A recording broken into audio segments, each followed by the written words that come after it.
Alrighty, yo, what is going on, everybody? It's your boy, Mr. DDG94 here, back with another reaction video. Today we're finna react to Tokyo Drift isn't a Fast and Furious movie. But then what the fuck is it then? It clearly says Fast and the Furious Tokyo Drift. So if it's not a Fast and the Furious movie, then what is it? But let's see what they talk about. Let's see how they explain this. I get a feeling there's gonna be a riot. And if I must say so, I feel like this is the second best Fast and the Furious movie in my personal opinion. The first one, in my personal opinion, Too Fast, Too Furious is the best one. I don't care what anybody say. Too Fast, Too Furious is the best one. Tokyo Drift is number 2, and then the first movie is like number 3. That's in my personal opinion. I know a lot of people gonna say the first one is better than all this, and some people think that the second one is the worst one out of all of them. Nah, the second one is the best one. The third one, which should be Tokyo Drift, is the second best, and the first one is the third best. Then after that, I think the fourth one was trash. I ain't gonna lie to you. I rewatched the fourth one. I think the fourth one was trash. That shit was boring. That shit was boring as fuck. But the fifth one, though, that shit was fire. The one when they introduced The Rock, that shit was fire. 7 is the next best one. That would be the one with the last one with Paul Walker in it. The last one, sadly. Yeah, number 7, because they set Paul Walker out on a good note. That was pretty good. And then after that, you can just go through the list on that one. I don't really give two fucks about the rest of them, but that's just me.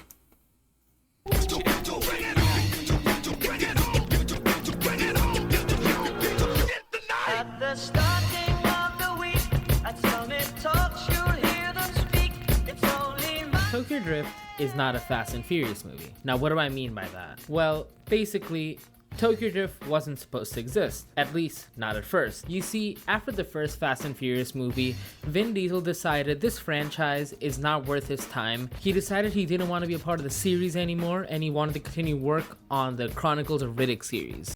And that's why I think the Fast and the Furious series was. I think that's why the first 3 Fast and the Furious was good, because that's why I think the second and the third one are the best ones, because they didn't involve Vin Diesel like that.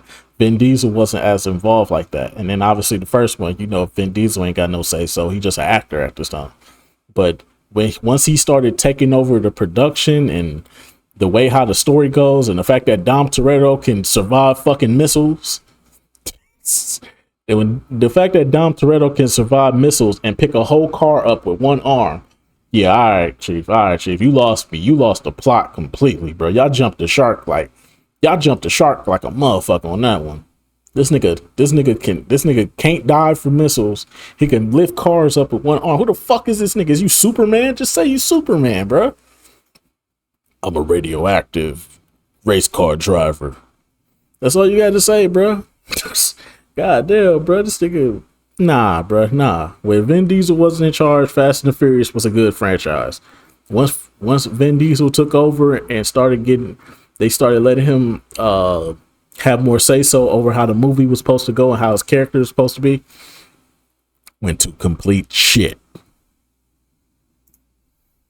Judging by which series is still going, you can form your own conclusions on that decision. So for the second Fast and Furious movie, the only main star left was Paul Walker. So as his co-star, they hired Tyrese Gibson, who played the character of and in turn, Paul Walker dropped the funniest line in cinematic history. I said forget about it. While both Fast and Furious and Check your seat on, were commercial successes, they were critically panned. Now, I don't know why. Maybe it was the part where Paul Walker rams his car into a yacht, or maybe it was granny shifting, not double clutching like you should. After the release of these 2 movies, basically anyone who worked on these movies decided they did not want to be a part of this pile of garbage. So Universal, instead of canning the whole series, which any movie studio these days would have, they decided to have an open casting call for the director of this movie, and they landed on Justin Lin, who was still the director of the Fast and Furious franchise to this day. I lied, they canned him too. And they decided to essentially do a soft reboot of the franchise. They ended up making a movie called The Fast and the Furious Tokyo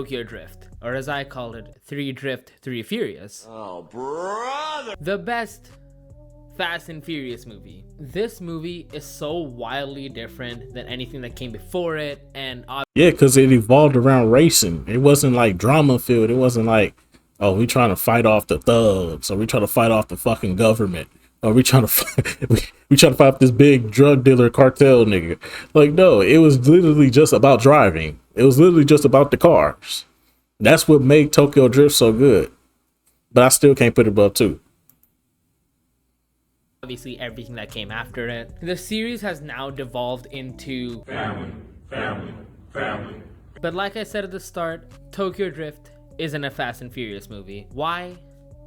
Because it's a movie about cars. Even the first 2 films were barely car movies. You had some sections where they were racing. You had some sections where they would show off their cool riced out cars. That horrible purple Eclipse, goddamn. The cars were just a means to an end for a generic action film at the end of the day. But Tokyo Drift, unlike the first 2 movies, the action and plot of Tokyo Drift directly revolves around the cars that they are driving and drifting culture, which I would assume was huge in Japan at the time. The story goes as such. Sean Boswell, a 35-year-old looking high schooler, is a chronic troublemaker, and due to some factors, he ends up racing default bully _3 named Clay, pitting his 1971 Monte Carlo against a Dodge Viper. Due to the power of it's not the car, it's the driver, Sean is somehow able to keep up in this felony destruction on 4 wheels. At the end of this race, Sean ends up flipping his car and dies, and due to this, all of them are taken into police custody, where it's revealed that Sean is a career criminal, which has forced his mom to move around the country, which kind of sounds like this man is avoiding jail, don't you think? And doesn't this mean that he just has a bunch of arrest warrants? Sean thinks this is just gonna lead to them moving states again, but his mom has something else in mind. His mom decides to send him to Japan to live with his dad, avoiding even more jail time, by the way. And just to note, the United States and Japan have an extradition treaty, so Sean should not even be able to leave this country, but the fact that he's able to land in Japan, and I don't know. When Sean lands in Japan, his dad doesn't even pick him up at the airport. His excuse? Japan is a few hours ahead, which I don't know. Sean's dad forces him to promise that he will not go near a car in his life. And then his dad decides to disappear in the morning. And Sean is left to figure out how the hell to get to school. First of all, how did he get enrolled so fast? Second of all, how did he get a uniform in time? Third of all, how did his dad really expect him to navigate Japan and make it to school on time? At lunch, he meets Twinkie, who tries to sell him knockoff Jordans and an iPod. But what really catches Sean's eye is the sparkle steering wheel hanging off his backpack. Twinkie ends up taking Sean to a car meet in a parking garage. And I don't care what anyone says, Twinkie has the best car in his franchise, bar none. But this raises an even bigger question. Does Sean have a driver's license? Is he just driving willy-nilly? Like, does he just plan on, did he get an international license? I don't know how any of this works. Anyway, Sean ends up beefing with a Yakuza king called DK. Sean ends up challenging him to a race without a car, but the ever so gracious Han ends up giving Sean the keys to a Silvia S15, aptly named the Mona Lisa. And by the way, Han is the best character in Fast and Furious. End of sentence. Sean ends up absolutely destroying his S15. He somehow forgets how to steer a car, which is very confusing. Whenever I see the end of this race, I'm very confused. Like, I guess, I understand he didn't know how to drift, but the fact that he keeps hitting the walls trying to go up the ending ramp, it's just, maybe he should have been arrested. Skipping a few story beats, Han ends up taking him under his wing, not to repay the car debt, but because Sean was the only person who stood up to DK, who, by the way, is just tied to the Yakuza, I guess. Kiryu Kazuma, somewhere here, there's a joke to be made here. So Han trains Sean in drifting, gives him an Evo, which I assume has been converted to a rear-wheel drive car, and it's by this point where you actually see character development in a Fast and Furious movie. I know, God, I know. This is crazy. It's wild. In a Fast and Furious movie, you wouldn't believe it. You can see Sean starting to learn how to drift, and he also becomes a better character. He stops being uber reckless and starts showing loyalty and some discipline, all thanks to Han's mentorship. Rest in peace. Eventually, DK finds out Han's been skimming money from the Yakuza's profits, and he ends up chasing Han through the streets of Shibuya, which it's a miracle that somehow they didn't kill 300 people. And there's also a fun fact here, which every Fast and Furious trivia thing says, but I like to say it anyways. It's pretty cool to think about. They didn't have the filming rights in Tokyo, so they just ended up filming anyways and hiring a fall man so that whenever the police would show up, they would just be like, hey, this guy did it, take him. At the end of this chase, Han ends up being T-boned by it's so stupid. He gets T-boned by Jason Statham, but they don't tell you that up until I think Furious 7. I lied again. It was in the after credits of Fast and Furious 6. And due to this T-bone crash, Han ends up dying, and the police seize all of Han's assets, meaning Sean ends up losing everything. But there is one car left, the Sylvia S15 he wrecked in the beginning. And throughout this movie, it was shown, or actually in one scene in this movie, it was shown that Sean's dad has an old Ford Mustang in storage, but it has no engine, so it's just been sitting there. How did he get that car in Japan? So they end up taking the insides of the S15, the engine, placing it into the Ford Mustang, and creating this mishmash of American and Japanese culture. It somehow end up making a car that, honestly, if someone tried this in real world, I don't think it would turn on. But they end up making a car that from the outside is American, but the insides are Japanese. It's the type of writing that you just do not see in Fast and Furious. Like, it's not that nuanced. Like, the message is right there, like it's plastered everywhere. Ford Mustang with the S15. But you don't even get that type of writing in new Fast and Furious movies. The whole car is symbolic of Sean's journey in Japan, his journey in life. Sean tries to repay the debt that Han left with DK, but DK doesn't want any of it. So Sean ends up challenging DK to a final race, where if he loses, he leaves Tokyo, but if Sean wins, DK leaves. What the fuck? What is DK's real name? Wait. Oh, Takashi. Oh, you're right. They end up racing down a mountain, which I'm gonna assume, I'm kind of like, I haven't rewatched this movie in like a few months, but like I'm gonna assume it's the same mountain that girl took Sean in when he was like, we used to come here as kids, and like the mentors would drift with us, and you know, I'm gonna assume it's that mountain. But they end up racing down that mountain. Sean is just so much better than DK at this point, and DK only loses because of his recklessness. DK constantly tries to ram Sean off the road because he knows that he's a piece of shit and he can't win. So Sean ends up hitting the brakes and DK literally flies off a cliff and And in the end of this movie, Sean ends up becoming the new DK, running the parking garage of Tokyo. Yeah. And just when you think this movie is gonna start something new, something fresh, some new characters, I wanted to see, I'm going ahead of myself, but I needed to see Sean evolve further. This was such a good starting point for a new franchise, but I guess Universal thought different. They said that this movie would not be complete without a Dominic Toretto cameo. So right at the end, right at the finish line, Dominic Toretto shows up. He says, I don't know if I'm paraphrasing, but he says, I knew Han. He was family. I lied. He never said the word family. We were so close. And you want to know the funny thing? The only reason Vin Diesel decided to show up and do this cameo was that Universal agreed to give him the rights to the Chronicles of Riddick series.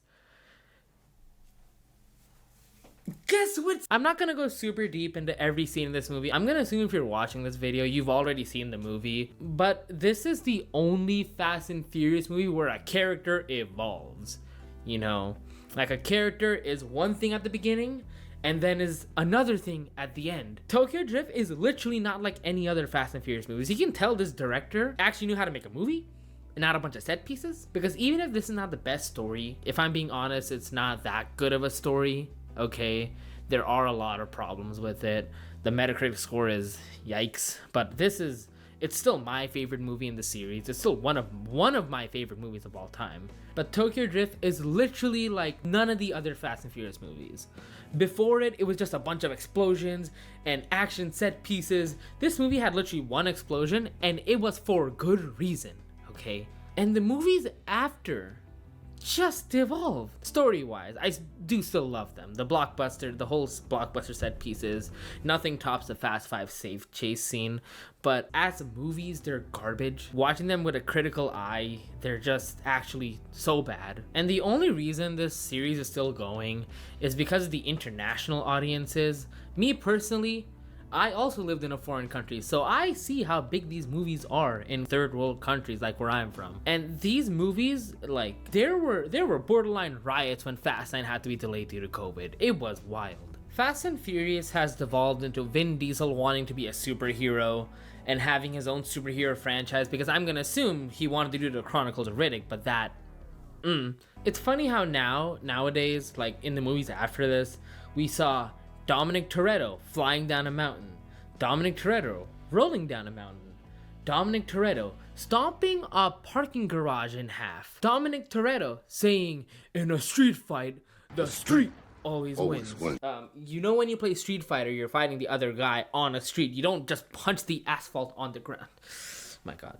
Some of the visuals in this movie are honestly so timeless and nostalgic for me. Overall, just so well made. The soundtrack is literally the best in the series. I don't care about Furious 7 and See You Again or This Moment, We Own It. I don't care about that. When 6 Days plays, when you're driving a car and 6 Days starts playing, you're doing felony speeds. In any situation, when the Tokyo Drift song plays, let's just talk about this. The Tokyo Drift song transcended the whole series. How many plays is that? Wait. At the starting of the week. 477 million streams. I do count See You Again, but like that's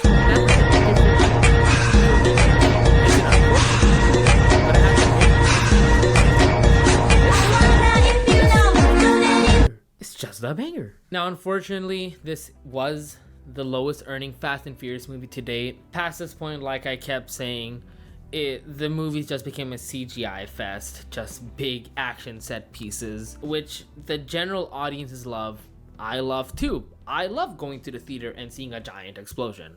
I love that shit. But this movie really does stand on its own. Its story is not the most complex, intertwined murder mystery or anything like that, but it actually tells a story from start to finish. It hooks you in and keeps you on the hook the whole time. Yes, it does have the old tropes of the 2000s. Fucking winner gets me. What the But that barely means anything when you have a movie this good and has such a large cult following. And Your Honor, like I said, Tokyo Drift is not a Fast and Furious movie. I rest my case. I don't think I have anything else to say. So here's another edit I made. So if it's not a Fast and the Furious movie, why is Dom Toretto at the end of it? Huh? Why does it say Fast and Furious in the title of it there, huh? Why is all the characters in future Fast and the Furious movies there, huh? Exactly, it's a Fast and the Furious movie. Anyways, though, that's just gonna about do it for this one. I agree though. I think that this was probably one of the more better written Fast and the Furious, but I'm still not putting it over Too Fast, Too Furious. I would never put it over Too Fast, Too Furious. Too Fast, Too Furious, it just holds a special place in my heart, bro. It's one of the ones, bro. It's one of the movies, bro. Plus, that soundtrack is 10 times better than any other soundtrack. I don't care what anybody says. Too Fast, Too Furious soundtrack is better than any other soundtrack. I don't care what anybody says. Too Fast, Too Furious soundtrack. Yes. Come on, man. They got Act a Fool on there. You name one song on any other Fast and Furious song that can fuck with Act a Fool. Oh, you just came home from doing the bid. Tell me what you gonna do. Act a fool. That shit go hard in the paint. That shit 10 times better than It's Been a Long Day Without You, My Friend. That shit go 10 times harder than that. But anyway, so that's just gonna about do it for this one. I'll see y'all in the next video. Till then, bye.